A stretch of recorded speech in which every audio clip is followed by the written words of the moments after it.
Hi, I'm Chris Burgess from Premier Guitar, and we're at Frankfurt, the famous Musikmesse.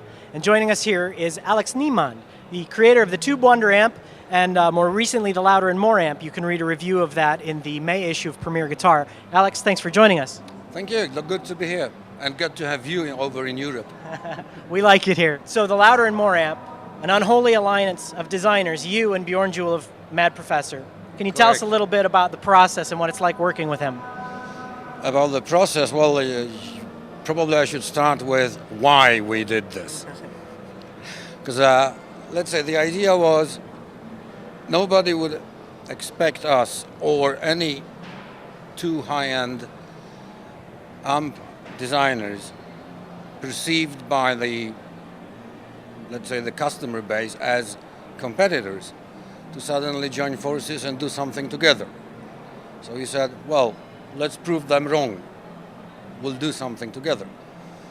Then came the question why we should do it, and that was why. The question, what?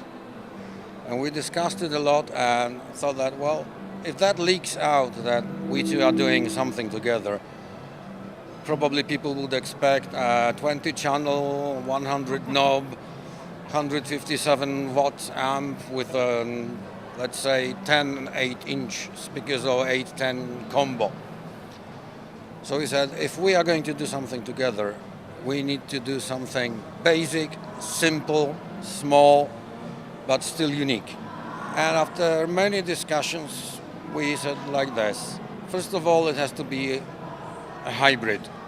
Since Bjorn is a master pedal designer and a tube amp designer, and I do mostly tubes. I got sick of solid state a long time ago.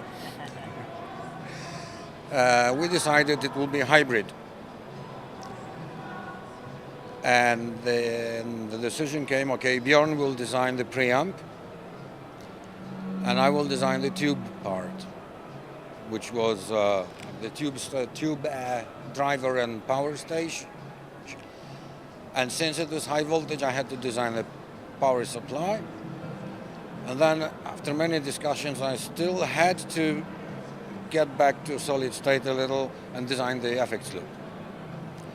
And well, to the solid state preamp, Bjorn decided, or it was his wish and motto, that it should be dirty, distorting amp. Basically another fuzz version, because as Bjorn says, it's much more fun playing fuzz guitar. That's what this whole amp is all about. So what I want to ask partly is, even though this is a rather simple amp to use and very versatile, it's still a really unique design. Can you tell us a little bit about that? Yes, it is in many aspects a unique design. So one of the things that permeates the market is that people have an opinion that a hybrid amp, which means combination of solid state and tube technology, cannot sound good. So we set out to prove them wrong. It can sound good if it is properly designed. So we needed an amp at low wattage, and we feel that having a full stack in the bedroom, well, let's say it's a little ridiculous. It's a bit ridiculous. So, and then everybody's chasing that great cranked tone at low volume.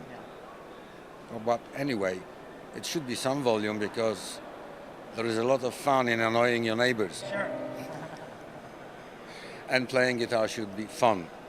So our goal was provide meaty, cranked, full volume tone at conversation level.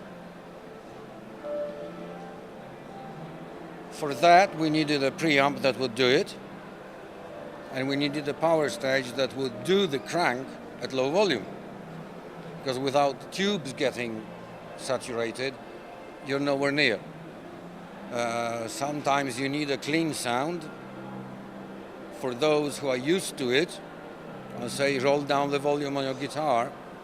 For those who don't know how to use the volume control on the guitar, there is a switch that puts the preamp in the clean mode. Okay.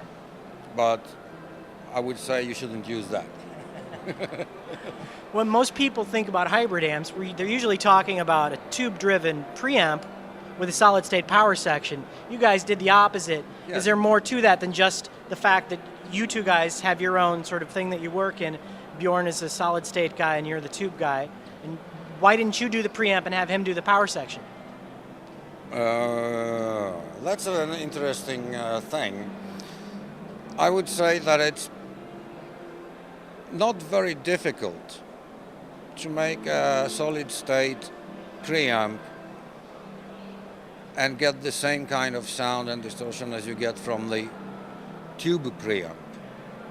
And you can do some more stuff with a preamp, with a transistor, solid-state preamp, that you don't really do with tubes.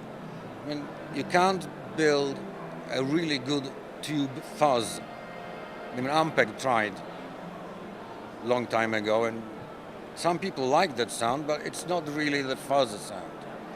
So that's why we decided to do the preamp in solid state and the tube section, the power section with tubes, because that's where that cranked power amp comes from. And it doesn't matter if it is a 200 watt power station or 3 watts. It saturates in the same way. We still thought that, well, one tube power section, that's not very unique. And you see that there are some amps where you have this switch between triode mode and pentode mode on some amps. And triode mode, that is used to reduce the output power. Some amps have that ultralinear thing where the tube behaves in a linear mode somewhere between triode and pentode. So we have a two-way switch. And I thought that, well, there are different levels of ultralinear. They sound different. So why not make that function continuously variable? Can you tell us about the target tone that you're looking for when you guys are designing this amp? Is there a standard, or is there a sound, something that you have in your mind that you're thinking of when what you're aiming for? All right. Tonally, we didn't go for a tone of a specific amp, like you say. If you ask somebody, well, does it do a blackface thing? What we thought that a lot of people who would be buying a low power amp and so on, their tone ideal is not of a particular amp, but a guitar tone from a particular record. So by voicing the amp, and that was a complicated work because the speaker is the last part that decides on your tone. So we voiced the speaker we voiced the amp with the speaker and so on. And what we had in mind that you should be recognizing that recorded, mastered tone from the record, playing that guitar, playing that amp. And I think we succeeded pretty well because a lot of people playing the Louder and More amp tell us, well, I play it solo, it sounds great. But when I play it against a backing track, it just sits in the mix and it sounds like the thing I remember from the records. So that's what we got, and we didn't booze these people, or we didn't pay them anything. We didn't give them a free amp. They just said that spontaneously. So I'm pretty happy. So is Bjorn, I think. So are you going to work with Bjorn together? Are you guys going to create another Frankenstein's monster for us? Well, since I'm exaggeratingly straight, I will take Frankenstein's Bride. We'll certainly be doing some more projects together. I really cannot say what and when because there are too many ideas circling around. It could be something in the rack format, I don't know. Thank you very much, Alex, for speaking with us. Alex Niemand, Louder and More. I'm Chris Burgess. You're watching PremierGuitar.com.